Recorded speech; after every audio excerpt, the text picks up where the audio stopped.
para que puedas entender un poco el título de este video, en primer lugar, tenemos que entender y nos tiene que quedar en claro que todas las profesiones tienen sus herramientas, así como el policía tiene sus armas, su revólver, como el bombero tiene el camión que transporta el agua para apagar los incendios, como el médico usa las máquinas para realizar exámenes, los medicamentos para darnos cuando uno está enfermo, asimismo como un abogado estudia las leyes y tiene las leyes para defender la causa de su cliente. En el campo educativo también existen herramientas que lo ayudan al docente para poder mantener un orden y un control dentro del aula. Tal vez te preguntas cuáles son estas herramientas o cuáles son los recursos que usan los docentes para poder mantener el control y el orden dentro de un aula. En este caso podríamos considerar que algunos de las tantas herramientas o recursos que tiene el docente son los llamados modelos pedagógicos. Estos modelos pedagógicos no son más que técnicas o metodologías que son aplicadas en momentos puntuales. Como por ejemplo, a continuación te voy a mencionar 5 modelos pedagógicos, los cuales son bien conocidos. Tenemos el modelo tradicional, conductista, romántico o experimental, cognitivista, constructivista. Estos tipos de pedagogías, como te acabo de mencionar hace un momento, son modelos los cuales se aplican en momentos puntuales en los cuales se los requiere, en los momentos que son necesarios. En algunas ocasiones suele suceder que el docente entra a un aula con el pensamiento de ser una persona constructivista, un docente constructivista, y esto es un modelo pedagógico también. Para que entiendas un poco, el modelo pedagógico constructivista se basa en que se le da una guía al estudiante y el estudiante desarrolla su propio conocimiento, construye su propio conocimiento, puede explorar lo que tiene en su mente, puede desarrollarse a sí mismo, logra un autoconocimiento, puede explotar el máximo de su potencial, lo cual hace que el estudiante logre también el aprendizaje por descubrimiento. ¿Y por qué se apoya mucho al modelo constructivista en los días de hoy? Justamente porque durante mucho tiempo eran otros modelos pedagógicos los cuales reinaban, los cuales estaban asentados en el campo educativo. Y este modelo pedagógico el cual reinaba era el modelo pedagógico tradicional y conductista. Estos modelos se basaban en que el único autor principal de la clase era el docente.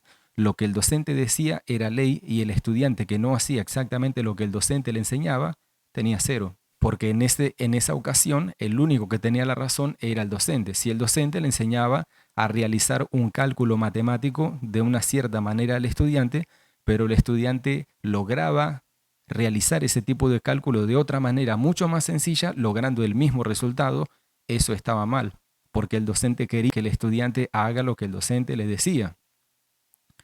Por lo tanto, ese era el modelo pedagógico tradicional y un poco del conductista. El conductismo comenzó a perder fuerza y fue relegado en la educación, particularmente en Sudamérica durante las décadas de 1970 y 1980. Este cambio se debió en parte al surgimiento de nuevas teorías de aprendizaje, como el constructivismo de Jean Piaget y la teoría del aprendizaje sociocultural de Lev Vygotsky. Estas teorías enfatizaban el aprendizaje activo, lo cual promovía, como mencionamos hace un momento atrás, el autodesarrollo del estudiante. O sea, el estudiante desarrollaba su propio conocimiento y no necesariamente tenía que regirse a lo que el docente le decía. Pero de repente te sigues preguntando, pero tu título, ¿por qué el título del video dice eso? Y aquí vamos a entrar en contexto. Suele suceder que en diversas ocasiones el docente entra en el aula con el aire del constructivismo, promocionando el constructivismo, pero sucede que en ciertos momentos está aplicando otros modelos pedagógicos como lo son el conductismo. Y para que me entiendas un poco mejor, el conductismo no es más que otro modelo pedagógico, pero tiene la finalidad de lograr o de hacer que el estudiante cambie su comportamiento para bien o cambie la manera que él está llevando sus clases, sus calificaciones. Si de repente le está yendo mal, gracias a este modelo podemos hacer un poco de fuerza para que el estudiante logre obtener mejores calificaciones o logre tener un mejor comportamiento dentro del aula, no sea muy de hacer mucho ruido, no moleste a sus compañeros, respete a su profesor. y algunos cambios más que se pueden lograr por medio de este modelo pedagógico. Entonces, de esta manera llegaríamos a la conclusión de que es difícil, casi imposible, yo personalmente lo considero algo imposible, usar un solo modelo pedagógico para una clase. Porque de todas maneras, cuando le estás prometiendo al estudiante un ejemplo, le estás diciendo, el estudiante que me entrega primero la tarea o el deber tiene una calificación, un punto más. El estudiante que se porta bien en el aula y no hace ruido y no molesta a los compañeros, tiene un puntaje más. El estudiante que no habla malas palabras, respeta a sus docentes, respeta a sus semejantes, tiene un punto más. Bien, y en el caso que deje de ser un solo modelo pedagógico que sea aplicado dentro del aula, y hay más, esto tiene el nombre de modelo pedagógico eclético, que quiere decir tomar todo lo que nosotros tenemos, todos los recursos, las herramientas, que son los modelos pedagógicos en este caso, de lo que estamos hablando, se lo pone dentro de una licuadora, se lo mezcla o hacemos un batido y eso es lo que se le da al estudiante. En otras palabras, es difícil, es muy difícil aplicar un solo modelo pedagógico dentro del aula. La finalidad de este video obviamente no es hacer quedar mal a ningún docente, a ningún profesor, ni mucho menos a ninguna institución o estudiantes.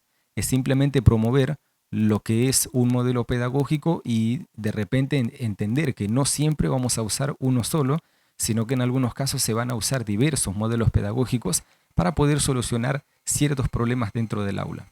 Y bien, en tu caso, ¿qué te parece? ¿Crees que sería posible usar un solo modelo pedagógico dentro del aula o se podría usar diversos modelos pedagógicos porque es necesario sí o sí? Te invito a que escribas tu comentario en la sección de los mismos y si te ha gustado el video que dejes un like, una suscripción y sin ser más, hasta la próxima.